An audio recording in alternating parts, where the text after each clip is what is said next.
Alan Schmitt is a musician who plays the guitar, bass guitar, and he performs in a variety of different bands across the Southeast. I talk one-on-one with a full-time musician for this edition of Quintin's Close-Ups, sponsored by the Fox Music House. And if you haven't already, subscribe to my YouTube channel and like Quintin's Close-Ups on Facebook.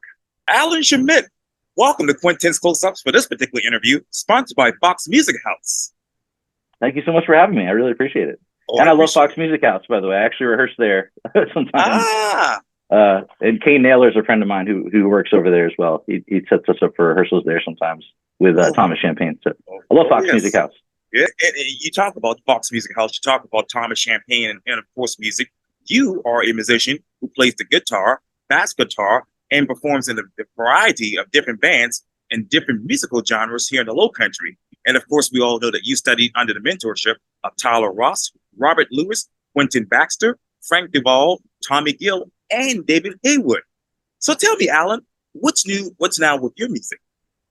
Yeah, absolutely. Thanks again for having me. I really appreciate being here. So what's new, what's now? Right now, I'm a full-time musician. I've been a full-time musician, really earning all my income from music for the last a little over 2 years now. So I'm kind of a hired gun mercenary. I play bass guitar predominantly. And I play, just to give you kind of a rough idea, in 2024, I played over 250 shows with over 25 different bands. So I get to play with a lot of different people, a lot of unique styles of music, a lot of just different song lists, and anything from original music to cover tunes, and involved in several original projects too that I'll tell you about. But the majority of my work is playing weddings, corporate events, bars, restaurants, playing cover music out with with a bunch of different bands. I get to play with a lot of awesome people, and this is a great city to be a musician in. So I play music full time. I usually play 5 to 7 shows a week on average. I get to play all over Charleston. I get to travel sometimes for music as well. I've gotten to travel to a lot of different parts of the country to play gigs, which has been a really awesome experience. And I'm involved in several original projects. So one of the ones that I would say is really now, because we're in the middle of mixing right now, our first song, is an original project called Augie Wisco. It's an original band that I play with, made up of these guys, Jeff Toppy, John Barwick, and Jonathan Alcon, and myself. And we've been kind of working and writing and rehearsing for a while. We've only played one show out. But we're kind of in the process of getting original music to release, and then we'll be on kind of a booking wave later this year. We'll start booking some more original shows. But I'm really excited about that project. I think there's some really great music, and we're currently mixing our first song. The guy just got the tracks last night and started working on it, so really excited to see how that comes out. Also get to work on some other original projects. I'm working with Thomas Champagne right now on his original music. Getting ready to record. We're doing demos right now, and we're getting ready to record in the studio very soon too. And the other original project that I've been a part of for a while that I'm really happy about is a guy named Malin Wagner. Malin I play with every Wednesday at the Dinghy in Isle of Palms. I also play other places around town. I've been playing with Malin for years now. Malin's an incredible songwriter, really, really gifted singer and guitarist, and I'm just super happy that I got to be involved in that project. It was a really unique project. So we recorded the whole thing at Fairweather Studios, and rather than the modern method of recording track by track, usually you'll record drums and maybe bass at the same time, and then you layer things on top of that. It gives you the ability to correct mistakes. It gives you the ability to go back and change things. We recorded this album live, so the entire band was performing live, and we recorded the entire band on 2 microphones. They're 2 Coles ribbon microphones, really fancy microphones that are really, really crisp and clear. And so we kind of gathered in a circle around the 2 microphones and recorded. And it was interesting because it's like an old-fashioned way. It's like how they recorded things way back, right? Decades and decades ago. But it allows for really great recording clarity, but it doesn't give you the chance to change things after it's done, pretty much. You can't go back and fix mistakes. So there was a lot of pressure. It was really kind of stressful. I wouldn't recommend it for most musicians, doing a live recording like that. It requires a lot of rehearsal and a lot of planning. preparation. I'm really happy with how it turned out, though. I think it's a really, really great album. So it's called Suffering. It's by Malin Wagnon. That's MALINWAGNON. You can look it up on Spotify, Apple Music, Deezer, whatever your streaming preferred platform is. So that's kind of the I guess that's the now and the new and the forthcoming. Oh, absolutely. So tell me, what was that process for you as Alan Schmitt, the musician, to actually write and rehearse for these original projects? Yeah, it's a little different in each project, I think, because there are some original bands that I play with. One good example, there's an artist who lives in Charleston now, a guy named Mike Desmond. His artist name is Local Nomad, and he writes, I think, some of the best original music that I've heard in recent years. Like, I really, really love his music. I don't record with him, but I do play live in his live band. So that's a little bit of a different kind of project versus this band that I'm kind of a part of that I'm helping arrange and write. And as for like the Augie Wisco stuff, that we kind of get in a room together and rehearse, and we work out arrangements and we work out kind of writing parts and stuff as a group. So it's very collaborative, I really enjoy that. And actually, Malin's album was sort of the same process. We got kind of a subset of the band. It was really like Malin, myself, and the drummer, Marshall Hudson. We got together and did a lot of rehearsing and really ironing out the arrangements. And that, we had to really have the arrangement done. You have a little bit more flexibility when you do the modern recording technique, because you can cut and paste and you can move stuff around that you couldn't do in the old fashioned recording technique. So every project is a little bit different, but I guess with those projects, those are some different examples of how that process might look for me. So let me ask you, Alan, what techniques did you take away from this whole process? Great question. I think every chance to collaborate and write original music, you're going to take something away. You're probably going to take, you're going to take some new ideas from. You're going to probably learn some recording technique in the process. You might learn some musical technique in the process too, if there's something that you're, a part that you're playing that's difficult maybe, or something like that. I think techniques, it is really fascinating to do the 2 microphone album, because there were a lot of techniques involved. Modern day, you have these buttons and these knobs on the computer that you can change the volume. Well, we were mixing in that room and we only had the 2 microphones. So there's no knobs, right? So mixing would be like, hey, can you back away from the mic a little bit more? Because I need you to be a little bit quieter, or you're not loud enough. Can you come a little bit closer to the microphone? So there were some really unique some really bizarre techniques that you wouldn't really encounter in the modern recording process. And with the Augie Wisco guys, we've been recording. We recorded the drums here actually this is my studio at my house, and we recorded some of the other stuff. We did a lot of that DIY kind of recording in home studios, and now we're in the process of having a professional mix and master that and get it sounding better. And hopefully it turns out good enough and we can keep recording kind of with our DIY process for now. So. Oh, absolutely. And it reminds me when I went over to Chris Dotson's house in Park Circle. He has a home studio there, and it seems like that's becoming a trend for many musicians here in the Low Country. Absolutely, yeah. I watched your interview with Chris. It was great. I watched both of them actually. Thank you. Yeah. I in preparing, I got to watch a bunch, and I realized a bunch of my friends have been on the show before. It was awesome. It's like I know all these people, you had like Bennett Coleman and Brandon Lamar. Oh yes. And Castillo. Like Right. those are all friends that I collaborate and play with frequently. So it's awesome to see them. Yeah, and I do think home studios are a lot more prevalent now. The equipment has gotten significantly less expensive in the last 20, 30 years. So I think it's just more viable now. You're able to, I have a audio interface here. I can record 8 different things at once into my computer, and my computer's an old computer that I'm using, but it still gets the job done. Yeah. Thanks to a lot of this modern technology. Oh, absolutely. Indeed. Reminds me of this 2014 computer that I'm talking to you with right now. But hey, overall, Alan, oh yeah, thank God. I was surprised that I was able to upload Zoom to this particular computer. Yeah. But yeah, thank God for that. But in total, how many original projects have you done, or are you going to do in total? Totals. Wow, that's That's a really good question. In total, I mean, I've been, I guess to look back, I've been writing and working on original music since I was a kid. I mean, I think even in high school, I already kind of had the bug to work on creating my own music.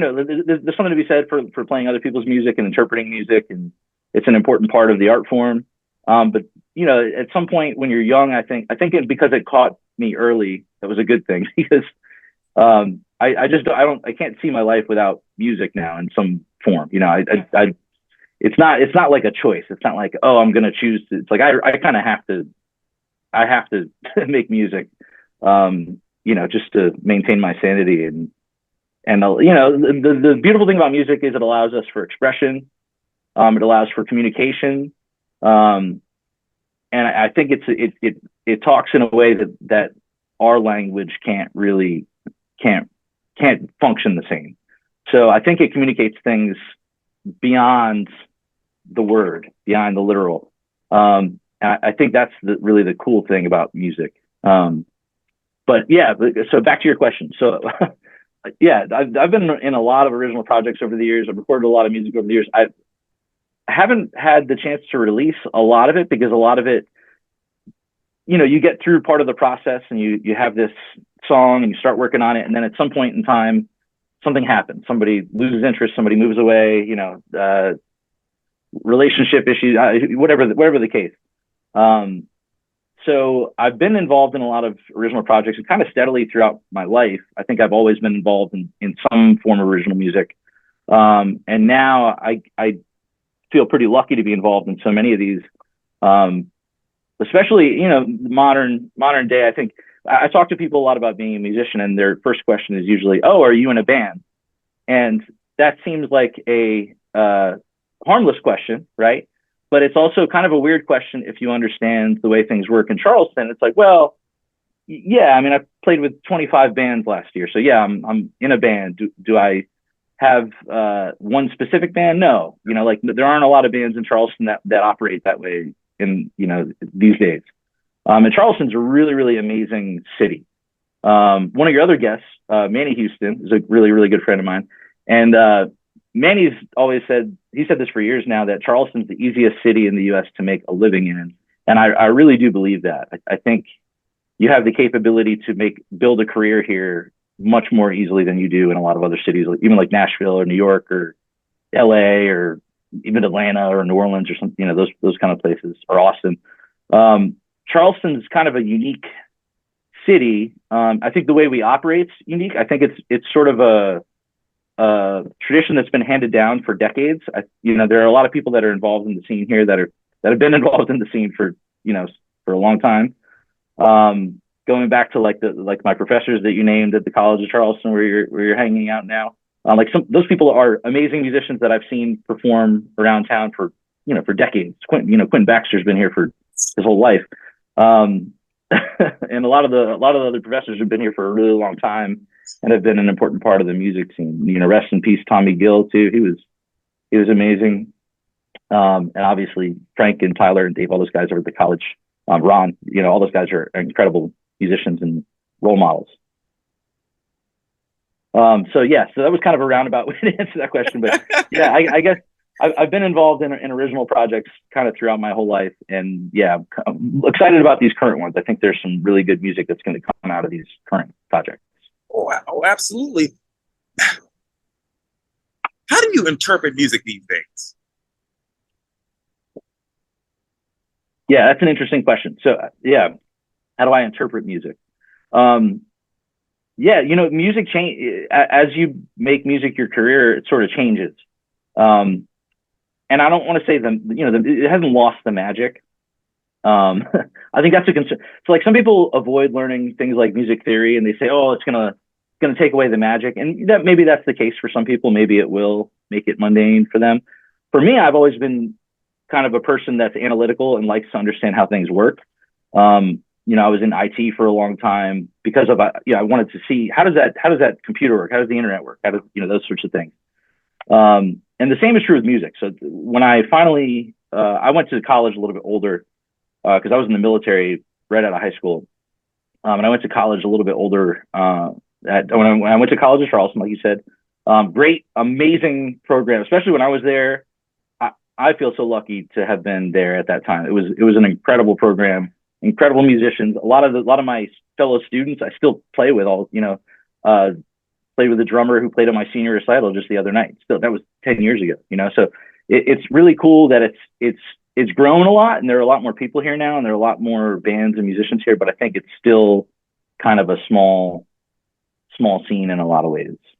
But as for how I interpret music, it's definitely changed. As you play more music, and playing out and playing covers, there's kind of the necessity to make things work. We patch things together a lot of times. There are times where I'll show up to a gig, and the musicians I will never have met before. We've never even communicated. It's like, oh, it's a surprise. Who am I playing with tonight? And that's a half hour, an hour before your first note. So you have to make things work sometimes. So because of that, one of the things that's common in Charleston is we kind of fly by the seat of our pants a lot in order to make things work. Not because we're lazy or anything like that. It's just the way the music scene kind of operates. People all kind of play with each other. There was a booking guy at Edmund Dose a couple years back, and I played with one band the night before, and I was back with another band. He's like, "Weren't you here yesterday?" I was like, "Yeah, I was playing with the other band." He's like, "You Charleston musicians, you're so incestuous." And that's a gross word, a bad word, but it kind of captures the point of the fact that we all play with each other. There aren't, there are very few egos in this town, which is, I think, a great thing. Like, you can approach, Quintin Baxter, who won a Grammy, and just have a conversation with him, and he's like the most amazing guy, and it's kind of the same for just about everybody in the scene. Really, there are very, very few exceptions to that, which has made this a really special place to be a musician, I think. Oh, absolutely, absolutely. Sorry, I didn't totally answer. Sorry. So interpreting music, because of the nature of things going fast, a lot of musicians have to get really good at playing by ear, or like picking up chord changes, or there will be times where I'll be playing a song that I've never heard in my life, and I'm performing it now. It's like, if there's some shared knowledge, some shared vocabulary, and some shared methods that we use to make this sort of stuff work. And so now I think a lot more analytically about music. And honestly, like, when I listen to music for pleasure, just on my own, it happens less, because a lot of the times I'm listening to music to internalize, to start to learn set lists, to prepare, those sorts of things. But a lot of times now I'm listening to music and I'm hearing like, oh, that's a 1-6-4-5 chord progression, or something like that. So I think it's harder to turn that off, and it's harder to tune out and just enjoy music sometimes. But I still haven't really lost that. I still have the capability to do that. But I think I'm definitely more analytical about, and I'm listening to parts. I'm listening to things in the arrangement. I'm listening to like more fine details of the music than I would have when I was younger. What is the biggest difference about music from when you started to right now? Music in general, or Yes, music sir. for me? Oh, yeah. Music in general. I would say, that's a really, really good and really deep question. I think the industry's changed a lot. I think there's some pros and some cons. I think music is more accessible than it's ever been, which is great. It's, the fact that we can record an album in a house, in a bedroom, and send that out to somebody who can then, without a ton of money, it's not a super expensive process to mix and master. And that allows you to release music. It made the barrier for entry much lower, which also kind of led to a flooding of a lot of music. There's more music released now, I think, probably than ever. And now we have AI. That's another tool and concern. That's a good and bad thing in the industry too. But I think the access has changed in a lot of ways. I also unfortunately, the kind of the downside, I think the value of recorded music has significantly dropped because of Spotify and streaming services. I don't really like that model. It's not, talking to musicians around town, it's like there's not really much of an impetus to record original music because you're not going to make money from it. You're most likely not going to make money from it unless you develop that. You do something with the music, or you kind of get lucky. You win the lotto, you get placed on a great playlist, or you get into pushing your music in other avenues, sync music and stuff like that. So I think it's harder to make money on original music now than it was 20, 30 years ago. But I think there's a lot more music, and there's a lot more, and you're able to listen to a lot more music more easily now. So that's the trade-off. Yeah, I would say those have been the big changes. Now AI is has a lot of things that are going to be changing, I think, in the very, very near future. AI moves really fast too. So I think a lot of things are going to change in the coming weeks and months and years because of that. What resources do you have to basically stay consistent with the rise of AI in music? There aren't a lot of resources. It's such a new technology, and it's interesting. I think back through waves of technologies, back to like Napster, when Napster was a thing. I think back to when Google was first a thing, and how common Google has become in the household. AI is starting to kind of work that way. You go on a website and you have an AI chatbot talking to you. I think AI scares me a little bit. But it's very complex. So I used to teach computer science and cybersecurity in high school, and I've had a long career in IT and in cybersecurity before I was doing music, and kind of while I was doing music. And it's interesting because we haven't really reached AI, right? AI, it's not really artificial intelligence at this point. We're using that as the term, but it's actually kind of a misnomer. It's not really technically. We haven't achieved that yet, but I don't think it's that far away. I think a lot of people are using AI now for things like text. They're using it for writing a resume, or maybe bad things like cheating on tests and on schoolwork and stuff like that. So like you're robbing yourself of the experience of learning, and of the whole process of learning. When you take shortcuts, you're just cheating yourself in the long run. You're not, unless it's something you're not interested in at all, it's going to come back to bite you later on when you realize, oh, I really should have developed that skill, because you robbed yourself of a skill essentially. I don't know of any tools that are in place right now because AI is so new to prevent things from happening, I guess. I've chosen to try and use AI as its design. I use it as a tool to help me maybe come up with ideas. Like I used it the other day. I used it to work on an electronic press kit for a band. I was like, give me a template for an electronic press kit that I can take as a kind of a rough guideline, and then use that. So it's, and then kind of the scary thing in the art world, how people are using it for pictures and for concert posters and stuff like that. I think we just need to be careful about taking away creative jobs from humans, because I don't think AI should be geared towards creative things as much. I think AI should be used for meeting tasks and making life easier for us, hopefully. So I don't think there are a lot of tools to answer your question. I wish there were more tools to help us, but I think at the end of the day, people always will want to experience live music in a room with some humans. So I have faith that won't go away, and I hope that never changes. Well, a better question is this, Alan. What skills do you want to develop next as a musician? Yeah, great question. So I play bass guitar mainly. I studied jazz guitar at College of Charleston, and I switched to bass about 10 years ago. And I still play guitar, but I predominantly gig just on bass guitar now. Something I'm working on, I do play what's called a synth bass. So you have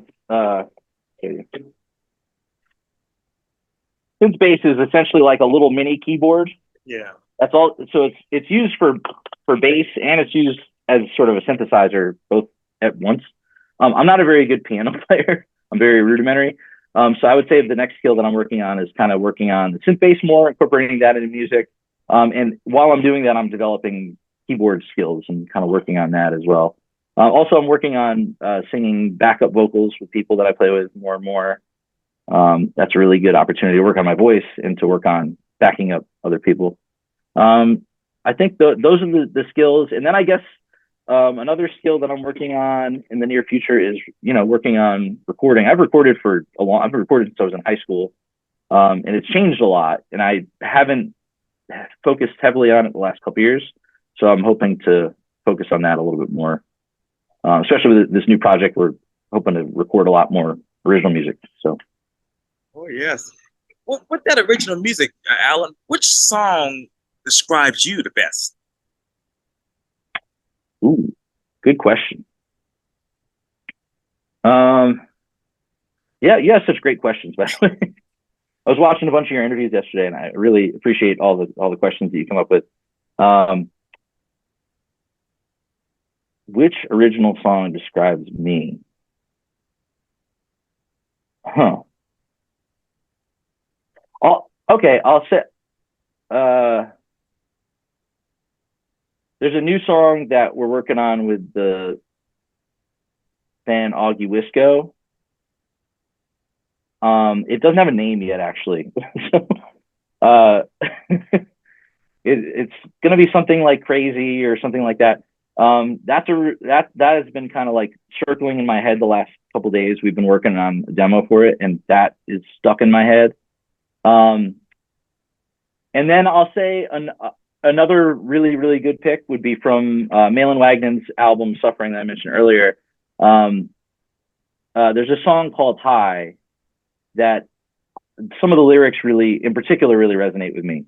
He talks about don't want to get tossed in a hole in the ground, don't want to go to heaven, never left my mark on anything. Like that, I think is a really unique line. It's something I think about with music. It's like I want to leave my mark on music. I want to contribute. I want to have original music that I'm proud of out in the world, and that's really my focus right now. Is I'm trying to get more people to release original music. I think there's a lot of great original musicians in this town, and I think there are a lot of great original projects that have done really well. I mean, look at Stoplight Observation, Sisto, all these other bands. But I think there's still room for more of an emphasis on original music here. And I'd like to, be involved in that.